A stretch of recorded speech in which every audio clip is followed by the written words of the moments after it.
கோலம் யாரால் வந்தது? இந்த விஸ்வாமித்திரன் என்ற பெயர் நாமம் எனக்கு எப்போது யாரால் கொடுக்கப்பட்டது? இதற்கு முன்பு நான் எப்படியெல்லாம் இருந்தேன், எப்படியெல்லாம் வாழ்ந்திருந்தேன்? நான் யார்? நான் யார்?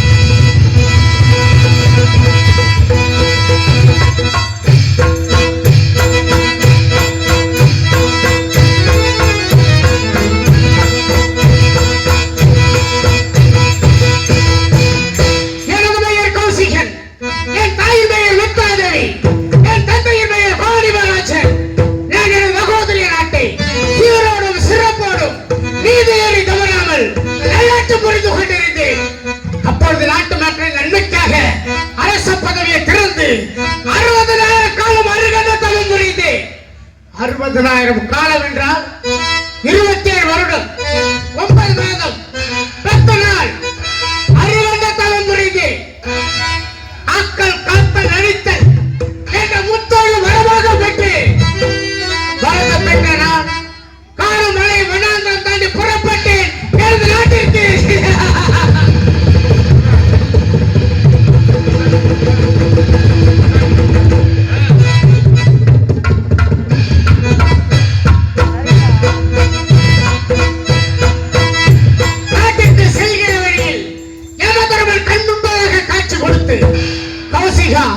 உலக மக்களின் நம்பிக்கையாக உனது உயிரை கொடுக்க துணிந்தாயே, உன்னை வாழ்த்துகிறேன்.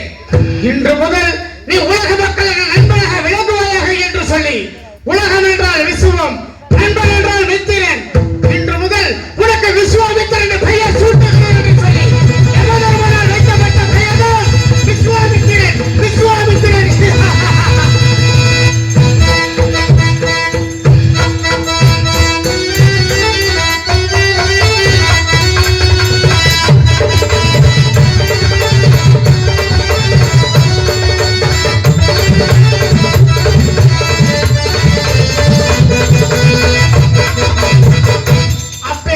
என்னிடத்திலே மோதுகிறாயானி? ராஜனாக இருந்த ரிஷியாக மாறினார் ராஜ ரிஷி, பிரம்மஹத்தி தோஷத்தை நீக்கினார் பிரம்ம ரிஷி, யாருக்கும் தலை வணங்காமல் இருந்தமையால் வணங்காமல் என்ற ஒரு வட்டம். அப்பேற்பட்ட பெயர்களை எல்லாம் சுமந்து கொண்டிருக்கிறேன். எதிர்நீச்சல் போட்டு வளர்ந்து என்பதை மறந்துவிட்டு என்னிடத்திலே போட்டு போடுகிறாய் வதித்தரே. இந்த இடத்தில் நீ போட்டி போட்டாய்.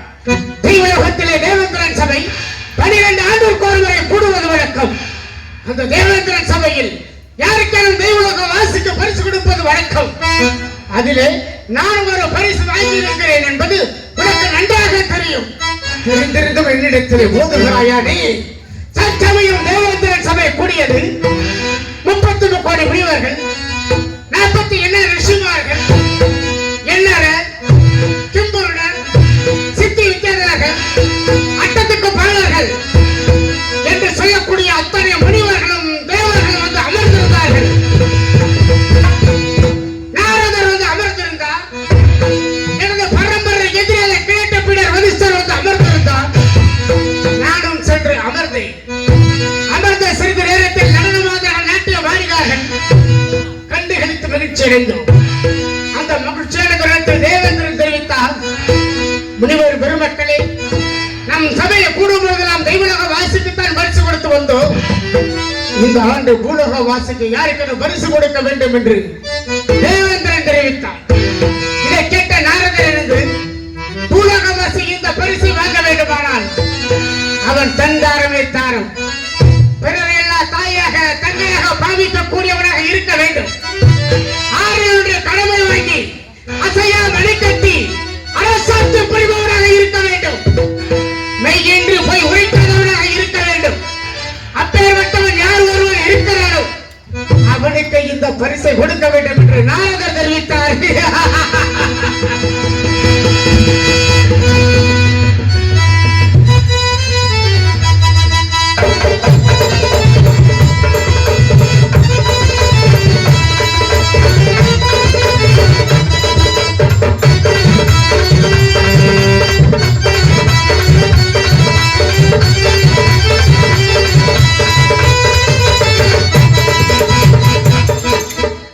உடனே நாங்கள் எல்லாம் அமைதி காத்தோம்.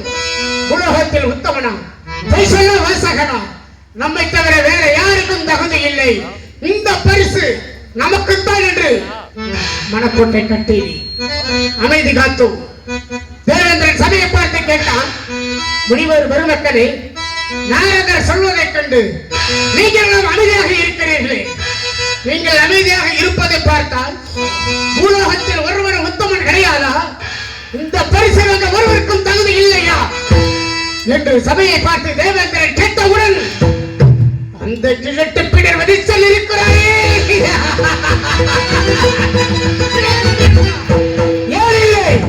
எனது சிஷ்யன் அரிச்சந்திரன் இருக்கிறான். அவன் ஒரு காலம் பொய்யுரைக்க மாட்டான், நீதி நெறி தவறாதவன். எனது சிஷ்யன் அரிச்சந்திரன் ஒருவனோ இந்த பரிசு வாங்க தகுதியுடையவன். எனது சிஷ்யனுக்கு தான் இந்த பரிசை கொடுக்க வேண்டும் என்று கேட்க உடனே தேவேந்திரன் ஆணையிட்டான். அப்படி என்றால் இந்த பரிசை அவனுக்கு கொடுத்து விடலாம், எடுத்து வாருங்கள் என்று ஆணையிட எனக்கு கோபம் பிறந்தது. ஹரிச்சந்திரன் எத்தனை முறை நம்மிடத்தில் போய் உரைத்திருக்கிறான், அவரை பொய் சொல்ல வாசகர் என்று வதிஷ்டர் தெரிவிக்கிறார். பொருளை கொடுத்து விடலாம், எடுத்து வாருங்கள் என்று தேவேந்திரன் ஆணையிடுகிறானே, இதை எப்படி என் மனம் ஒப்புக்கொள்ளும்? ஒப்புக்கொள்ளவில்லை. கோபம் கொண்டு எழுந்தேன், தேவேந்திரா அந்த பரிசு அங்கேயே இருக்கட்டும். ஹரிச்சந்திரன் அடிக்காயிரம் போய் சொல்லுவான், நோடிக்கு 100 போய் சொல்லுவான். இந்த பரிசு வாங்க அவனுக்கு ஒரு காலமும் தகுதி இல்லை என்று தடுத்தேன் தேவேந்திரனை.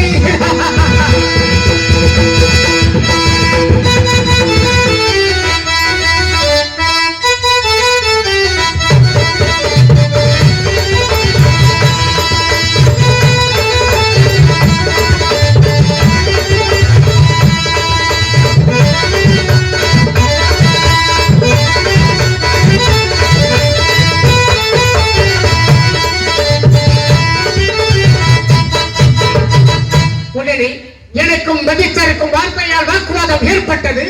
முடிப்படி சண்டை வர சென்றது. தேவர் மூவர் அனைவரும் ஒன்று கூடி இருவரும் சண்டை நிறுத்துங்கள். வதிஷ்டர் ஹரிச்சந்திரன் வெயில் என்று சொல்லுகிறார், விஸ்வாமித்திரர் பொய்யன் என்று சொல்லுகிறார். இருவரும் ஏதேனும் சபதம் எடுக்க வேண்டும் என்று தேவேந்திரன் தெரிவித்தார். முதலில் இந்த வதிஷ்டர் சபதம் எடுத்தார். இந்த விஸ்வாமித்திரர் அயோத்தி சென்று ஹரிச்சந்திரனை கண்டு முறைப்படி போய் வாங்கி வந்து விட்டால் நான் மொட்டை அடித்துக் கொள்கிறேன், ஒழுங்க சிறைத்துக் கொள்கிறேன், எனது முகத்தில் கரும்புள்ளி செம்புள்ளி குத்திக் கொள்கிறேன், எனது பூநூலை அகற்றி வெட்டகையை அணிந்துக் கொள்கிறேன், நாயின் மண்டையோட்டிலே மதுபானத்தை ஊற்றி என் தோளின் மீது சுமந்து கழுதையின் மீது அமர்ந்து தெற்கு செல்வதற்கு பவனி செல்கிறேன் என்று சொல்லி கிழக்கு பின்னர் வதிஷ்டர் சபதம் எடுத்திருக்கிறார்.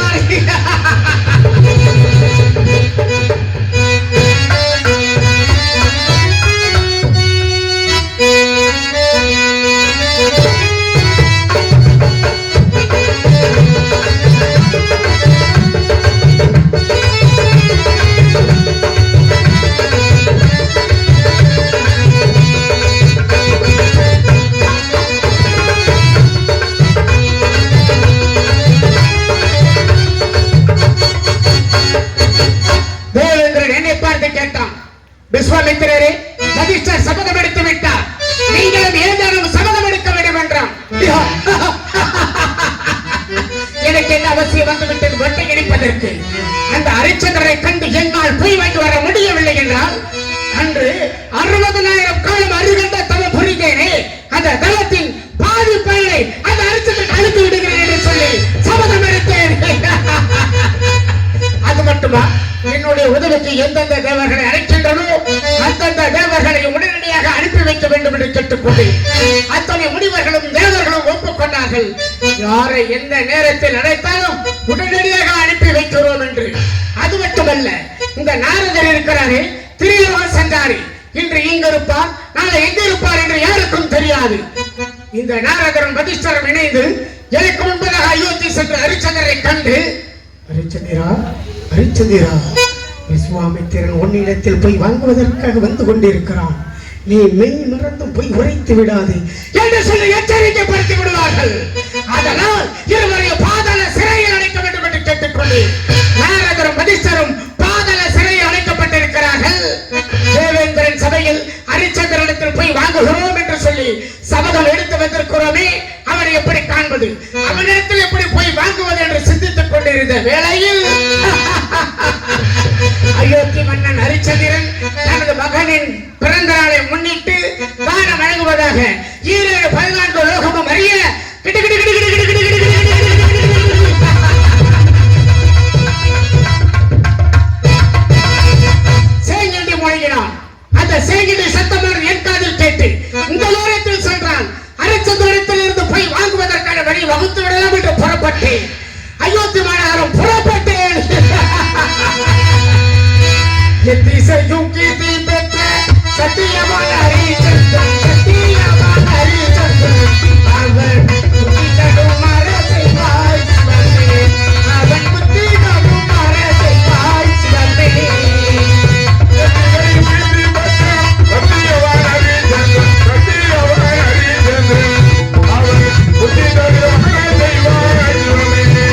விவரத்தை தெளிவாக தெரிவிக்க வேண்டும் என்றார். அண்ணனிடத்தில் கேட்டேன். பாதாளத்திற்கு நாராயண யாகம் செய்ய வேண்டும், அதற்கு சொற்ப திரவிய தேவைப்படுகிறது ஹரிச்சந்திரா என்று கேட்டேன். எவ்வளவு வேண்டும் கணக்கிட்டு தெரிவிக்க வேண்டும் என்றார். வெட்ட பாறையின் மீது கடவுள்களை நிறுத்தி அதன் மீது ஆதாரம் உள்ள பொருள் நாட்டி அவன் கையில் வெள்ளி கவர் கொடுத்து அதில் மறித்த கல் ஒன்று வைத்து சுழற்றி சென்றினார்.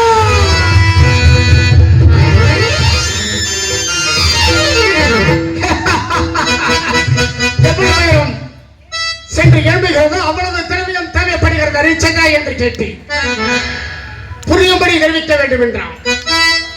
வட்ட பாறை என்பது உள்ளங்கை, பட்டத்து யானை என்பது கட்டை விரல், ஆகாரம் உள்ள பொருள் என்பது ஆள்காட்டி விரல், அம்பாள்வது நகம். நகத்தின் மீது மாணிக்க கல் ஒன்று வைத்து அப்படியே சுண்டினார்.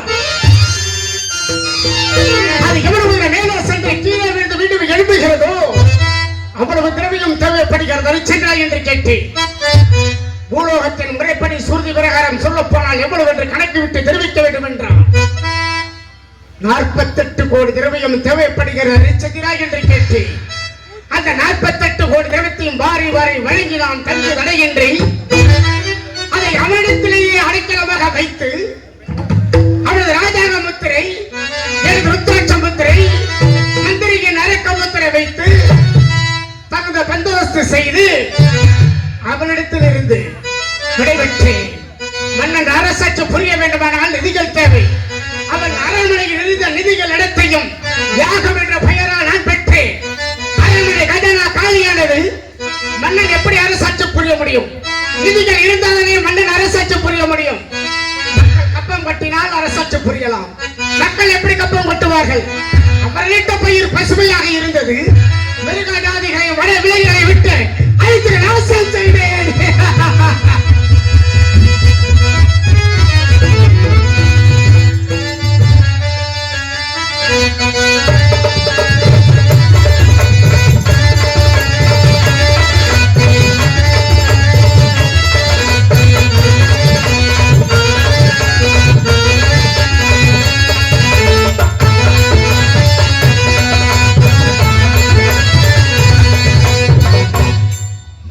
குடிமக்கள் மன்னனிடம் மனநிலைகள் பயிர்களை அளிக்கிறது முறையிட, மன்னனோட மன விலங்குகளை வதம் செய்திட கலைப்பற்ற கூடாரத்தில் அமர்ந்தான் ஹரிச்சந்திரன்.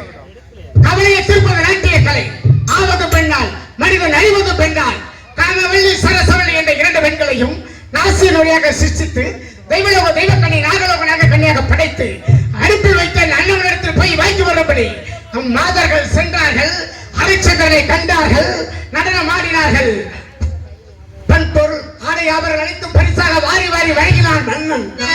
வேண்டாம், இதுவெல்லாம் நீங்கள் கூட ஒட்டி பிறந்தவை என்று சொல்லி தடுத்து உங்களது பூச்சக்கர கொடியை பரிசாக வேண்டும் என்று கேட்க மன்னன் மறுத்தான். பூச்சக்கர கொடியை கொடுப்பதற்கு 90 மாலையை கேட்க அதையும் கொடுக்க மறுத்தான். தங்கள் மனைவிப்பால் இருவரையும் பக்கத்தில் வைத்து திருமணம் செய்து கொள்ள முடியும் என்று கேட்க திருமணம் செய்து கொள்ள மறுத்தான். பூச்சக்கர கொடை கொடுத்ததாகவும் 90 மாலையை தந்ததாகவும் திருமணம் செய்து கொண்டதாகவும் உங்கள் நாவினால் ஒரே ஒரு பொய்யாவது உரைக்க வேண்டும் என்று கேட்டு மன்னன் பொய் உரைக்க மறுத்தான். சிம்மாசனத்தில் அமர்ந்திருந்தான். மணிவிடுத்தி இருந்து வாதாட அண்ணனுக்கு கோபம் கொண்டு அந்த பெண்களை நீச்ச மாதர்கள் பழைய மாதர்கள் என்று சொல்லி அடித்து விரட்டினார்.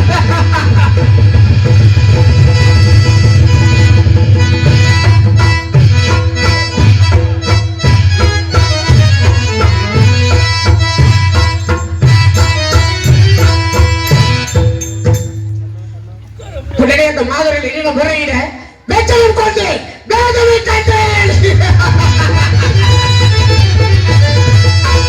உடனடியாக சென்று மன்னன் என்ற மனதில் எடுத்து விரட்டியிருக்கிறான். அவன் தலையிற்கு மணிபுரத்தை ஒடித்து தள்ளி வண்டியில் விரல வைக்க வேண்டும். நாடு நகரங்களை கைப்பற்ற வேண்டும். அவனை நாடு கடத்த வேண்டும். அவனை நீச்சலாக்க வேண்டும். குழந்தை தேவதாசனை பாம்பு கடித்திருக்க செய்ய வேண்டும். கணவரும் மனைவரிடம் தெரிந்து பிடிக்க வேண்டும் என்று தெரிவித்தார்கள்.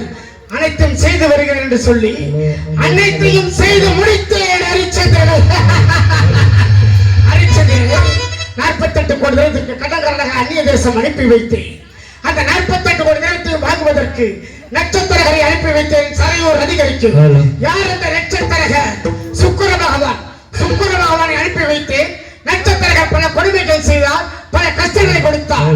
அனைத்தையும் தாங்கிக் கொண்டு காசி மாநகர வாருங்கள் என்று அழைக்க 48 கோடி திரவியத்திற்கும் காசி மாநகரம் வர வேண்டுமானால் எனக்கு தலைமை சம்பளம் 10,000 ஒரு காசு வேண்டும் என்று கேட்க முனிவருக்கு சேர வேண்டிய கடன் முகாதிரை நான் மிகுதம் இருந்தால் தருகிறேன் என்று சொல்ல சரையூர் அதிகாரியிலிருந்து காசி மாநகரம் சென்றார்கள். அங்கு அலைந்தான் திரிந்தான் திரவியம் கிடைக்கவில்லை. கடைசியாக தன் மனைவி மைந்தனை விலை கூறினான் ஹரிச்சந்திரன். அக்னி பகவானை காலகடராக ரூபத்தை மாற்றி சந்திரவதி விலைக்கு வாங்க செய்தேன். குழந்தை தேவதாசனை பிரிக்க செய்தேன். குழந்தை தேவதாசனும் சந்திரவதியும் காலகண்டர் இல்லத்தில் சென்றார்கள். குழந்தை தேவதாசனை தனியாக பிரித்து கானகத்திற்கு சென்று பாம்பு கடித்திருக்க செய்திருக்கிறேன். ஹரிச்சந்திரனோ வீரபாகுக்கு அடிமையாகி மலையாளம் சென்று கொண்டிருக்கிறாள்.